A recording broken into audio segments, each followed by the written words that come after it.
All right. Well, Doctor, I strongly agree that we need somewhat of a reset here. As someone running a business, I've said that I believe the best way to improve both public health and economic opportunity in this country is to focus on beating this virus first. And I also have to say, I think you might be quite generous in your description of the government's response here. I was certainly sympathetic early on when it was clear that there would be some outbreaks, no matter how well we handled this. But now that we're here in July, I just think that it was avoidable, and it's really disappointing that we still don't have adequate testing, that the credibility of our top scientists like yourself and the CDC are being undermined, and until recently, that parts of the administration were calling into question whether people should even follow basic best practices like wearing masks. Well, here we go. You heard it. My report is Mark Zuckerberg, the founder of Meta, formerly known as Facebook and Instagram, admits he regrets working with the Biden and Harris administration by censoring information during the era. Can't mention it. I'm on the platform. In a letter to the chairman, Jim Jordan, the House Judiciary Committee writes that he regrets working with the Biden and Harris administration, which repeatedly pressured Meta's team for months to censor posts, including satire and humor. I believe that government pressure was wrong. I regret that we were not more outspoken about it. This right here is telling me everything I need to know about the shifts we've been seeing in Mark Zuckerberg. First, Mark Zuckerberg was playing around with the UFC. And to me, my homeboy Malachi said it himself. We believe that that's possibly where the red pill with Mark Zuckerberg could have started, because the UFC is pretty much pro-Trump. It's a pro-Trump sport at this point. It's a mega sport. Majority of UFC fans are Trump supporters, and every time he goes to the arenas, all the fighters love him. Mark Zuckerberg started hanging out with fighters, start going to gyms, start traveling to Asian nations to hone in on his skills. Next thing you know, he started talking about what he regrets. We've seen Zuckerberg go from the robotic puppet to a sensible, somewhat likable guy. He is. He's become pretty likable, especially the way that he just tactically broke down his Oculus versus the Apple Vision Pro. Sat down in a chair like a regular guy and just really broke down what made his device better. It was a very, very reasonable approach and a very human-like approach. It's not the typical Mark that we're used to seeing. All right, guys. So I finally tried Apple's Vision Pro. And, I have to say that before this, I expected that Quest would just look at Mark Zuckerberg. Look how different he is with the approach. This was just a few months ago when Apple Vision Pro went viral. It's been a change in him. He's a whole lot more be human. the better value for most people, since it's really good and it's like 7 times less expensive. But after using it, I don't just think that Quest is the better value. I think that Quest is the better product, period. So it was the Meta Quest. Apologies. It was not the Oculus Rift. But long story short, Zuckerberg has tapped into his human side. We're starting to see a more human version of Zuck. The presentation, everything about him, I've been liking the direction shift. He even recently posted the statue of his wife in the neighborhood, showing that he's living in a pretty modest house. Although he bought all of the houses in his neighborhood, well, to his vicinity, it's pretty modest in the location that he's living in. He's really coming off as a very genuine, somewhat guy, regardless of the history. I'm just saying he is coming off. Him saying that he has regrets about the way things were handled in 2020 tells me a lot. It tells me that the culture shift is somewhat almost complete. We're almost at the end of this culture shift.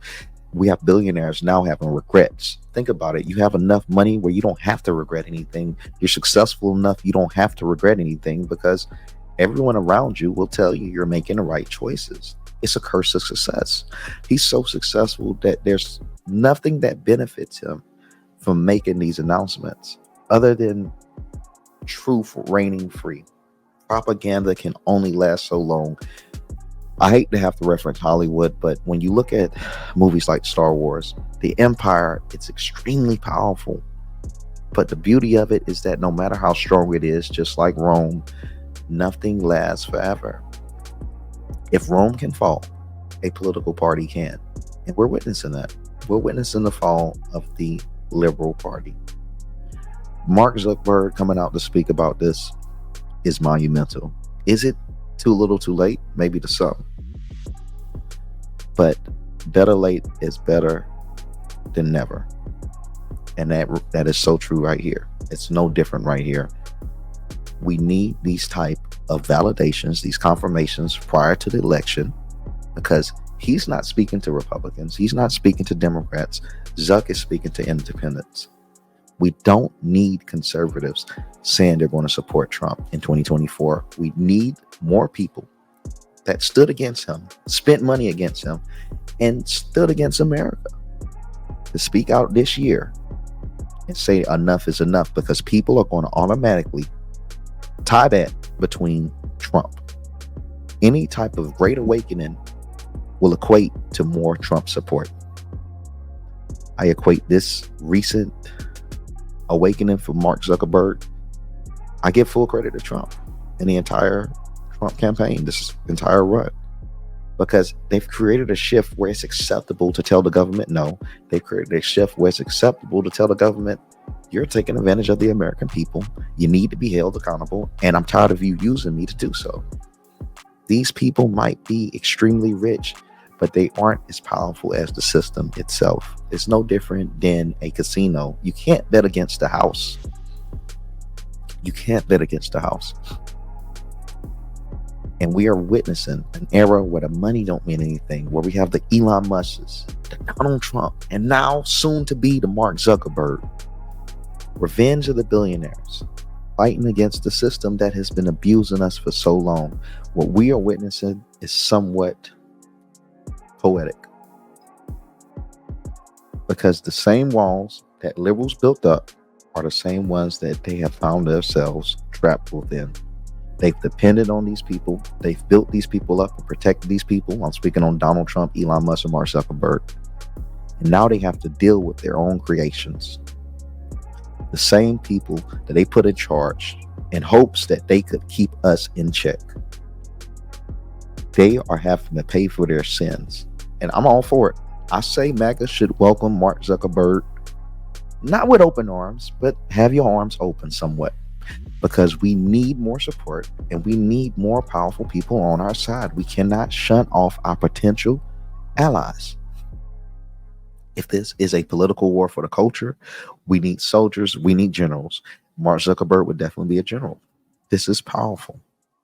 It's a sign of things to come. Just earlier today on my recent YouTube video, 42 Doug came out randomly rapping about how he's supporting Donald Trump. Fabio Ford and also Kodak Black just last week came out to support Donald Trump in a music song. Randomly for no reason, because the shift in culture has changed to where you ain't gonna have a mob outside if you support this. So speak. We aren't in an era where you're gonna get knocked out for wearing a hat. So speak. We aren't in an era where you losing your job for being a Trump supporter. So speak. We aren't in an era where you get shunned from your own community for pushing Trump. So speak. If there ever was a time for you to feel bold, feel brave, if there ever was a time to feel empowered to fight against the system, it is now. Speak. You have billionaires, millionaires